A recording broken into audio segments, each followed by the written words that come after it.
Welcome to wild. నేను మీ జాకిర్ హుస్సేన్. ప్రస్తుతం మనతోటి సీనియర్ జర్నలిస్ట్ జగదేవ్ గారు ఉన్నారు. వెల్కమ్ చెప్పేద్దాం. హాయ్ సార్, నమస్తే. నమస్తే జకీర్.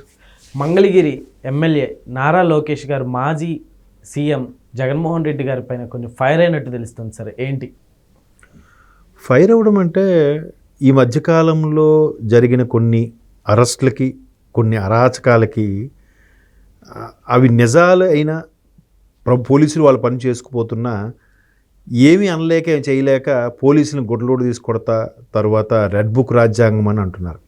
మహిళలను కూడా అనుచిత వ్యాఖ్యలు చెప్తున్నాను.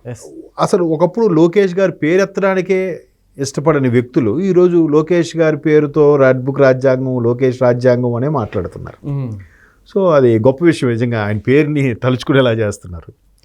అయితే ఇప్పుడు మొన్న ఏదైతే అమరావతిని అప్పుడు 2014లో ప్రతిపక్షంగా ఉన్నప్పుడు కూడా ఒప్పుకున్నారు కదా జగన్మోహన్ రెడ్డి గారు, దాన్ని క్యాపిటల్ చేస్తామంటే.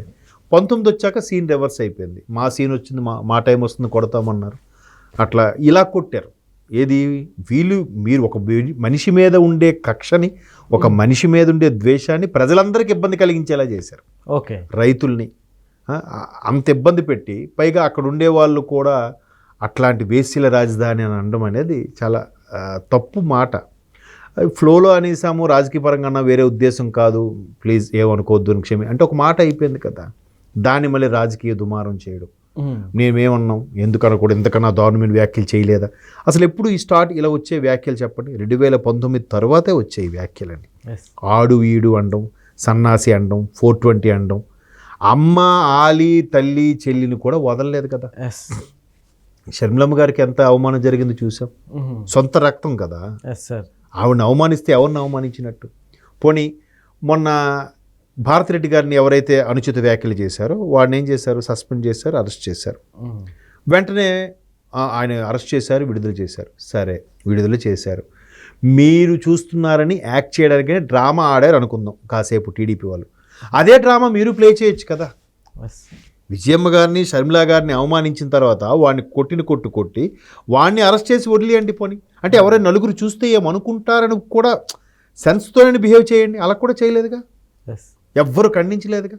అది ఎంత మాట. నిన్న మొన్న కూడా మరి షర్మిలా గారు ప్రెస్ మీట్లో మాట్లాడుతున్నారుగా, రోజా గారు అన్న దానికి కౌంటర్ ఇస్తూ. అవి రోజా గారు కూడా ఏదో మాట్లాడేస్తుంటే షర్మిలా గారిని విమర్శించే వాళ్ళ మీరు చెప్పండి. మరి ఇదే రాజశేఖర రెడ్డి గారు బిడ్డ కదా. ఏ రాజశేఖర రెడ్డి గారు ఫోటోతో మీరు గవర్నమెంట్ ఫామ్ చేశారు? ఆయన బిడ్డ కాదా ఈవిడ? బిడ్డే కాదన్నారు, అక్రమ సంతానం అన్నారు.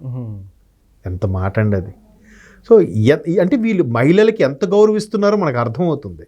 దాన్ని పైగా ఏదో పొగాకు రైతులకు పరామర్శిద్దామని చెప్పి వెళ్తే అక్కడ వీళ్ళు బయటకు ఇప్పుడు ఎక్కడికక్కడ వాళ్ళ ఏ పేపర్ అయితే, ఏ ఛానల్ అయితే అది చూపించిందో ఆ ఛానల్ సంబంధించిన ఆఫీసుల దగ్గర ధర్నాలు, నిరసనలు చేశారు. సో ఈరోజు జగన్మోహన్ రెడ్డి గారు టొబాకో రైతుల దగ్గరికి వచ్చి పరామర్శించడం, అప్పుడు కూడా నిరసన తెలియజేయాలని చూశారు. చేస్తే ఏం చేశారు? వాళ్ళ నుంచే రాళ్ళు విసిరారు. అది వీడియో కూడా ఉంది, క్లియర్గా చూడండి. అంటే ఆ ఆడవాళ్ళ మీద ఎంత గౌరవం ఉందో చూడండి. రాళ్ళు విసిరి చెలరేగి చితగొట్టి చేస్తే పోలీసులకు కూడా గాయాలయ్యాయి, మహిళలకు కూడా గాయాలయ్యాయి. ఎవడైతే రాళ్ళు విసిరారో వాళ్ళు వదలము అని హెచ్చరించారు మంత్రి లోకేష్ గారు. కానీ ఆ విచక్షణ కోల్పోయిన వ్యక్తులు ఏం చేయాలండి? సరే, మీ నాయకుడికి ఆనందం కోసం, మీ నాయకుడికి ఎంత క్రేజ్ ఉందని చెప్పడం కోసం మీరు వచ్చారు, రండి, నినాదాలు చేయండి. మీరు బిర్యానీ ప్యాకెట్లకో లేదా బాటిల్కో వచ్చుంటారు మీరు. మరి అంత మాత్రాన్ని మీరు మహిళల్ని చెదరగొట్టే ప్రయత్నంలో మీరెందుకు చేశారు? ఇప్పుడు మళ్ళీ బదనామైంది ఎవరు? మీ నాయకుడే కదా. ఒకటి, మీరు చేసే విషయాలు మీ నాయకుడు ఖండించడు. రెండోది, ఎక్కడ మాట్లాడు.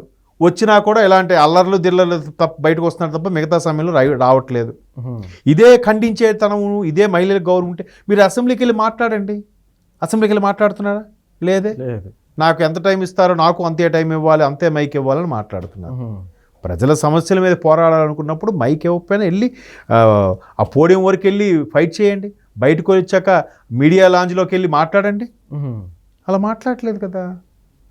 సో ఇవన్నీ ఏంటంటే అందరూ చూస్తున్నారు, కానీ ఇంకా కొంత పర్సంటేజ్ ఇంకా ఉన్నారు. ఆ కొంత పర్సంటేజు గుడ్డిగా ఫాలో అయ్యి మా వాడు చేసిందే కరెక్టు, మా అన్న చేసిందే కరెక్టు అనే వాళ్ళలాగా ఉన్నారు. ఇవాళ ఏదైతే వాళ్ళ ఛానల్లో వచ్చిన విషయాలు అనుచిత వ్యాఖ్యలకు సంబంధించి మహిళలు నిరసన తెలియజేయడానికి అడ్డగా వెళ్ళారో ఎస్. వాళ్ళ మీద రాళ్ళదాడి చేయించారు. ఎంతవరకు కరెక్ట్? దాన్ని మళ్ళీ సజ్జల గారు లాంటి వాళ్ళు ప్రెస్ మీట్ పెట్టి అలాగా అంత విధిగా బిహేవ్ చేస్తున్నారు, చెప్పులతో కొడుతున్నారు, వాళ్ళు దెయ్యాలా రాక్షసులా లేదా సంకరజాతికి చెందిన వాళ్ళ అన్నాడు ఆయన. అంటే ఏదో పదాలు అంటే మాకు తెలుసు సుమా, మేమేం మాట్లాడినా చెల్లుతుంది మహా అయితే ఓకే. ఇప్పుడు అలాగా జరిగింది అనుకోండి, ఒకవేళ అరెస్ట్ అయితే ఏమవుతుంది? మీరు నేను ఉన్నాగా, మనలాంటి వాళ్ళు చాలా ఒక బొచ్చుడు ఛానళ్ళు ఉన్నాయి ఇలాంటివి సోషల్ మీడియాలో, వీళ్ళందరూ కూడా ఒక రకమైన పబ్లిసిటీ ఇస్తున్నారుగా, ఆయన పేరు తలుచుకుంటున్నాగా, మీడియాలో నానుతూ ఉన్నాడుగా. మనకిదే కావాలి. ఎలా అయిపోయిందంటే సొసైటీ గుడ్ ఆర్ బ్యాడ్ జనాల్లోకి వెళ్ళిపోవాలి, మన గురించి నలుగురు మాట్లాడుకోవాలి, మంచిగా కాదు చెడుగా అయినా మాట్లాడుకోవాలి. మన గురించి మాట్లాడుకుంటున్నారు లేదా, అదే ఫేమ్. పబ్లిక్లో ఉన్నామా లేదా, దాన్ని ఫేమ్ అంట, దాని పేరు. అదేం ఫేమ్ అయ్యా, దాన్ని కీర్తి అంటారా?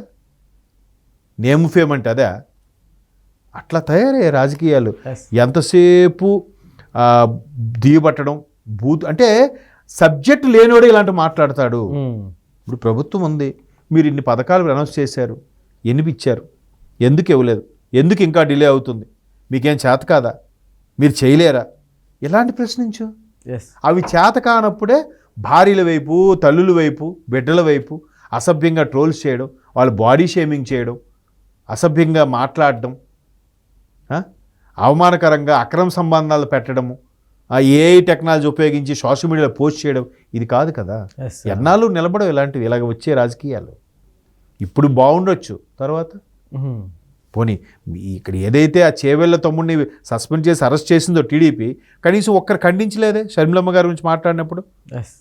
ఆడెవడో వర్రా రవీంద్ర రెడ్డి ఎవరు, ఆయన సొంత చెల్లినే ఎట్లా అంటే అసలు రెస్పాండ్ అవ్వలేదు సార్. అనలేదు. కనీసం ఆ పార్టీ సంబంధించిన ఒక్క నాయకుడు కూడా ఖండించలేదు, తెలుసా అంటే ఎంత దారుణం చూడండి. ఈరోజు రోజా గారు మళ్ళీ ప్రెస్ మీట్ పెట్టి మాట్లాడేస్తున్నారు షర్మిలా గారు మాట్లాడిన దాని గురించి. మరి అప్పుడు షర్మిలా గారిని ఇప్పుడు షర్మిలా గారు అంటే బయటింటికి వెళ్ళిపోయిన ఆడపిల్ల, సంబంధం లేదు, పైగా కాంగ్రెస్ పార్టీలో పీసీసీ అధ్యక్షురాలుగా ఉంది కాబట్టి రాజకీయ పరంగా ప్రతిపక్ష శత్రువుగా అనుకుందాం, రాజకీయ పరంగా, వ్యక్తిగతంగా కాదు. మరి విజయమ్మ గారు ఏం చేశారా? విజయమ్మ గారిని కూడా అవమానించారు కదా. అప్పుడేమయ్యారు ఈ రోజా గారు వాయిస్? తప్పు కదా, అదేమో అనిపించదా? అరే మన ఇప్పుడు ఎంతమంది ఇలా చూస్తున్నారే మన కళ్ళు అనే ఒక ఫీల్ అయినా రావాలి కదా, అది లేదు. దానికి ఎంతసేపు మీరు మాట్లాడలేదు, ఏం మాట్లాడారు చూపించండి, ఎవరు మాట్లాడారు చూపించండి.